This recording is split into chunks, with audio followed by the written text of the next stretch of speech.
Call the Dixon County Commission regular meeting to order September 20th, 2018. Please stand for the flag salute.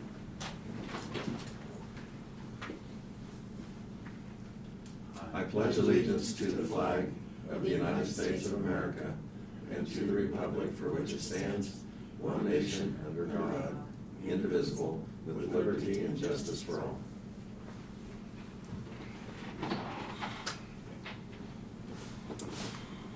Approval of the agenda is printed. I move we approve it.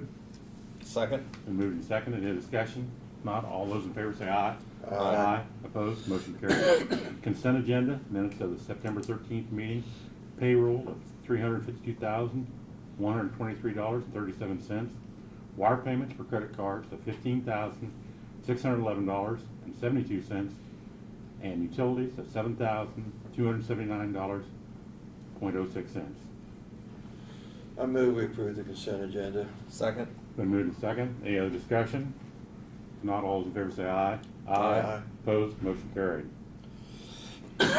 Commissioner comments and committee reports. Laverne? Yes, well, I guess I got a couple things on Saturday. I did go over and do a tour of the grist mill at Enterprise, and it's really something I'd recommend people. I didn't realize that they had all the equipment in there, and they were grinding flour, and very busy day, and like I say, it's really interesting like I say, it's just very interesting to see them grinding the flour and bagging it up, and quite a process of different pieces of equipment in order to get that done. Yesterday, I did have my juvenile detention meeting, and we met at Council Grove this time. And the Secure Care Center seems to be going well. They got 9 kids presently in it, and they've got room for 12 males. And so he thinks by another month it should get filled up. The biggest problem is trying to hire detention personnel, and we've discussed that before here, and we've been very low on the pay rate over there, and with this extra revenue coming in now with the Secure Care Center, we felt like we had to keep pushing personnel on staff, that we couldn't be running without the proper amount of staff, so we did increase the starting pay, and hopefully we will be more competitive, I guess, in pay rate, in pay with other detention people that will have an option that maybe we will attract maybe some more people. So that was one thing that we did approve yesterday. That's all I got. Thank you, Laverne. Elaine? We had our Central Kansas Mental Health Board meeting in Salina on Monday, and I attended that. Also, tomorrow I'll be in Topeka for the KAC board meeting, and we're going to go over some of the policy recommendations and some of the legislative issues that people are bringing up. So, you know, sometimes certain counties bring something up and say, why don't you take a stand on that, or whatever. One that kind of caught my eye of interest, but it just kind of tells you what's going on around the state in some places.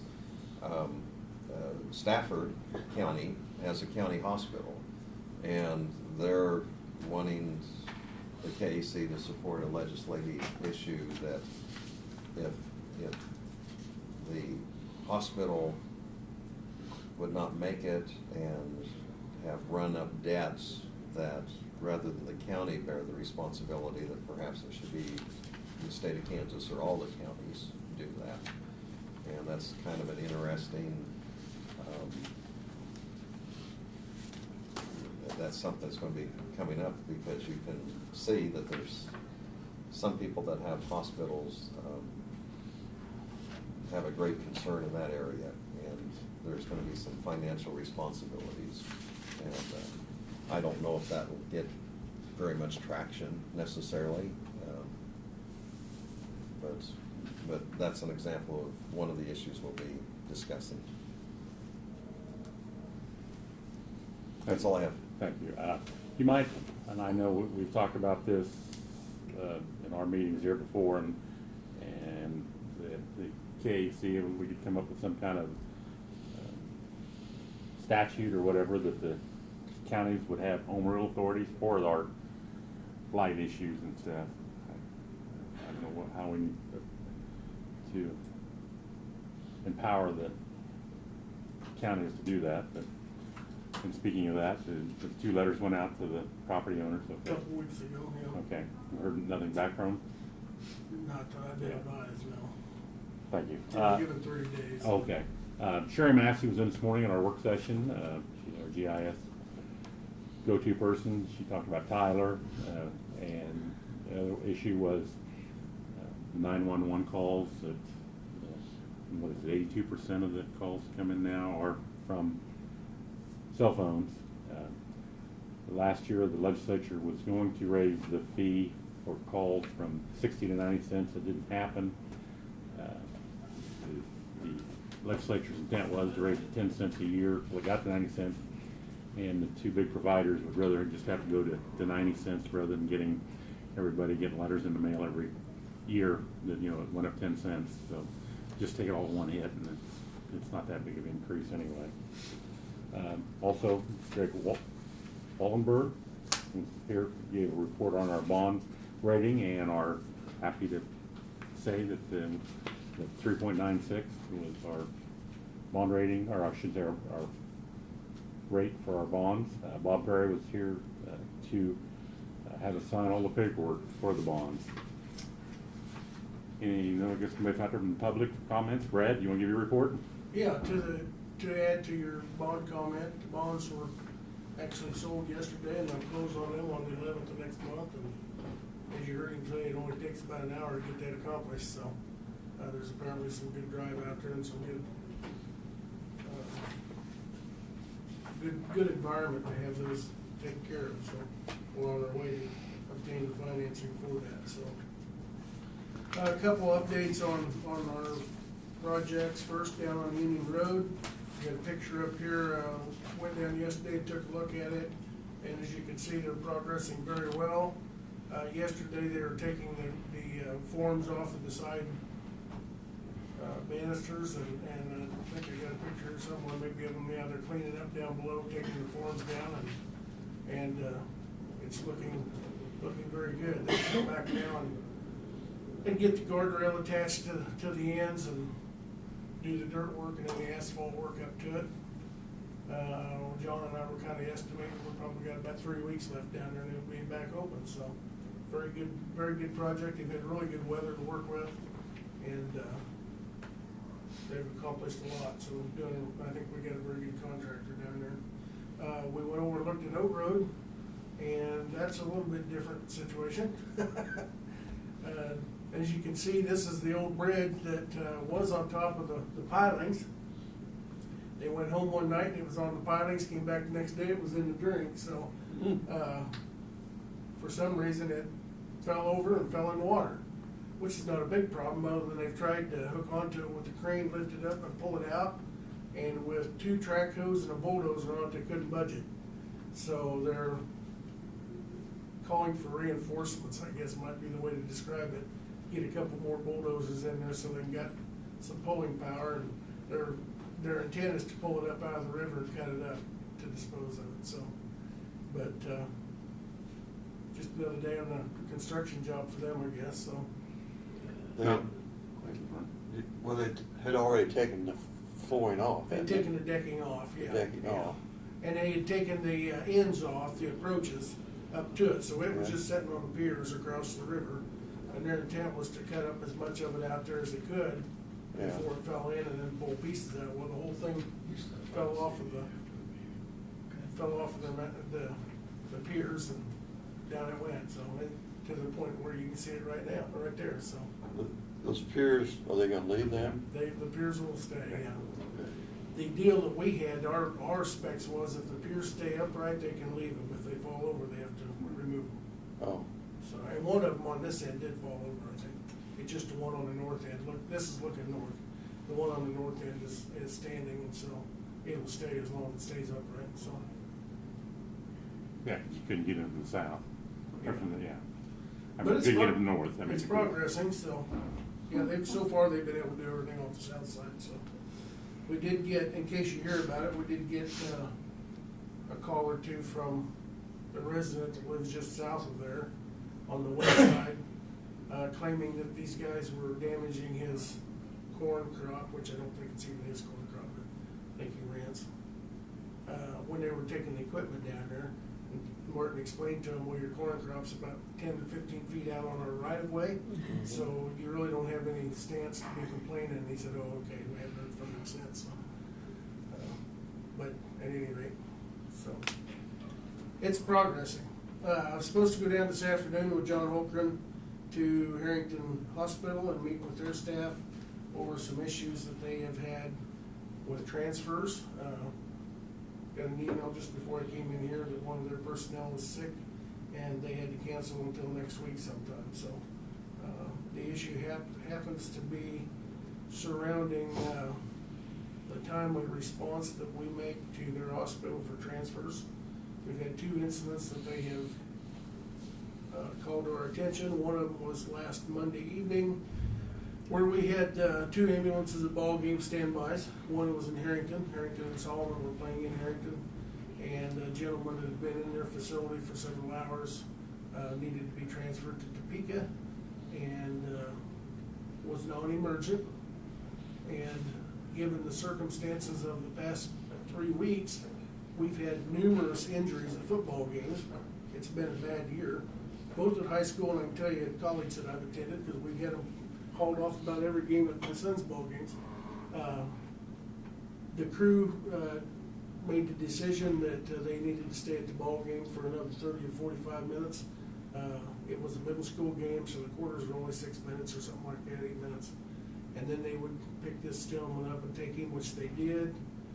And that didn't sit well with the hospital apparently, so they want to talk about it. In hindsight, we feel like our crew made the right decision.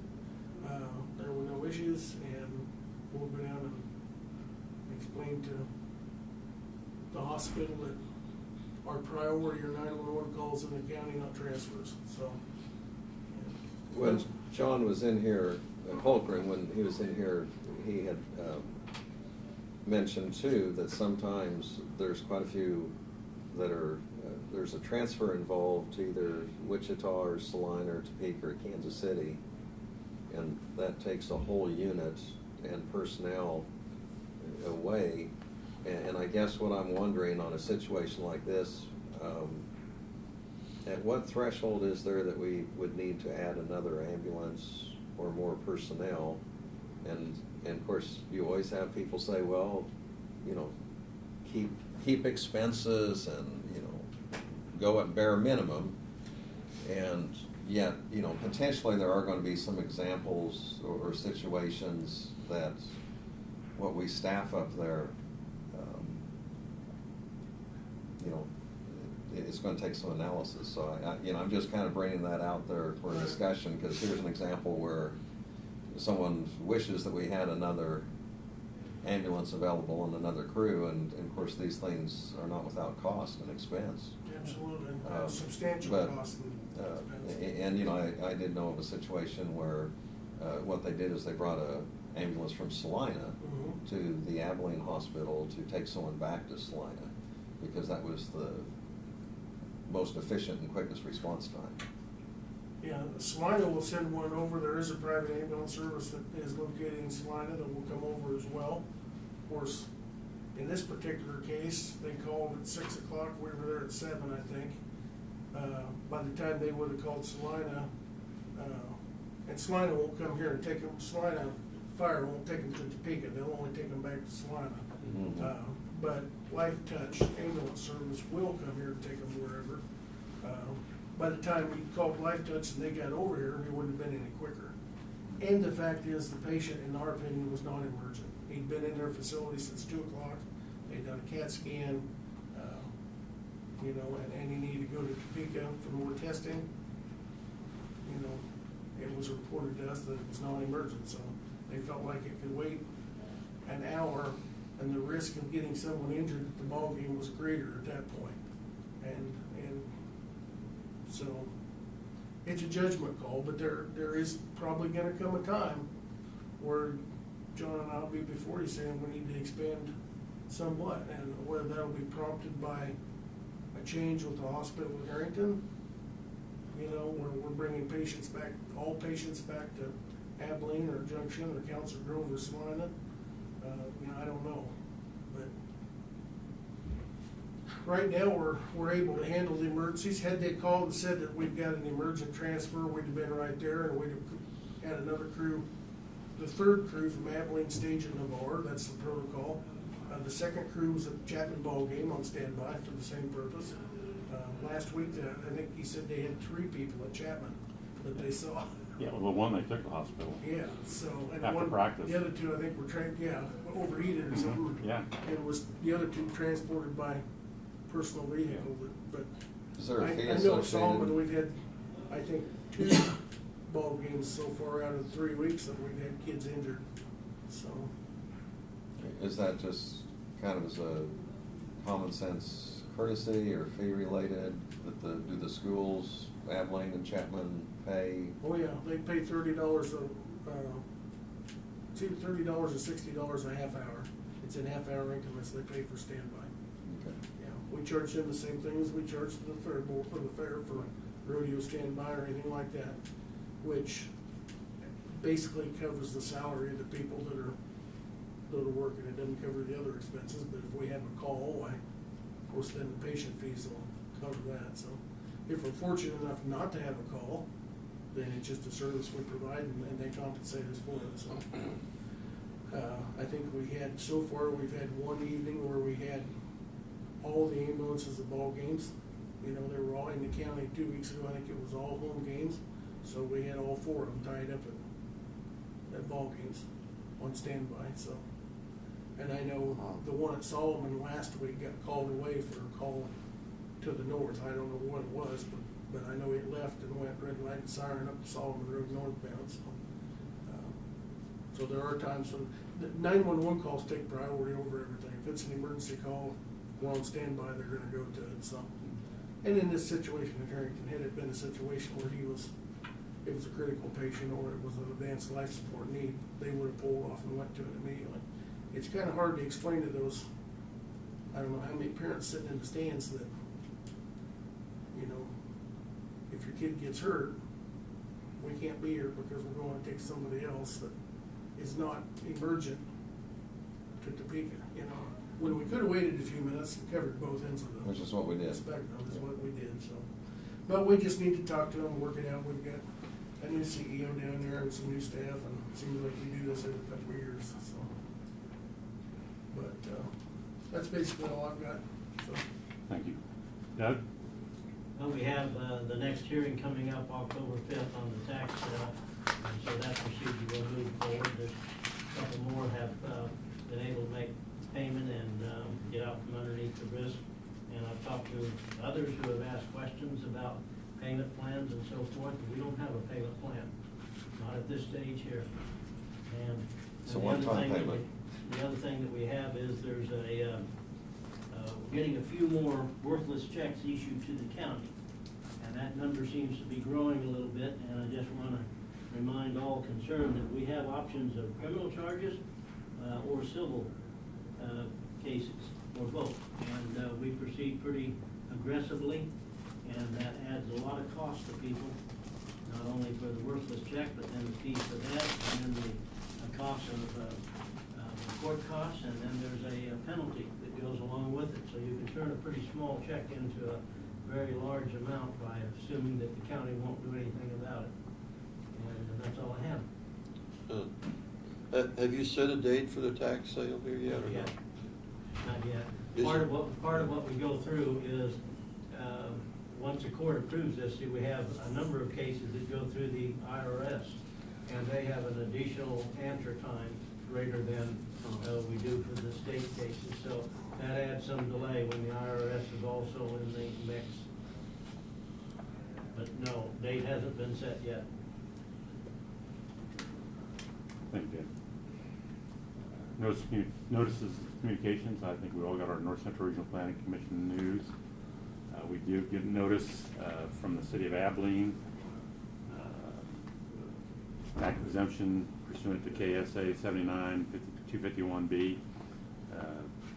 Public notice is hereby given for this deal with regard to the Great Plains Manufacturing for exemption of tax exemption proposed by the city of Abilene pursuant to statute. Gives the location can be exempt. And we did get a magazine here that's Midwest Assistance Program. I'm sure some of the stuff is pretty generic, but it's one of the things that stuck out here, 73% of the communities do not have a capital improvement plan. And I think, it showed it on us with the bond, we got it better because we did have a capital plan. So that's all the mail.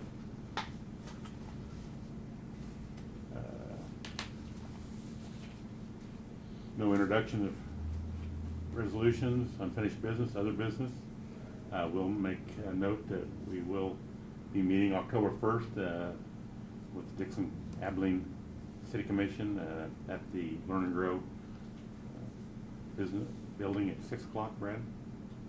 5:30. 5:30. What, 5:30? Providing supper and it's Okay. 5:30. Okay, 5:30. Anything else to come before the commission today? I'll entertain a motion to adjourn. So moved. I'll second Been moved and second. All in favor say aye. Aye. Opposed? Motion carried. We stand adjourned.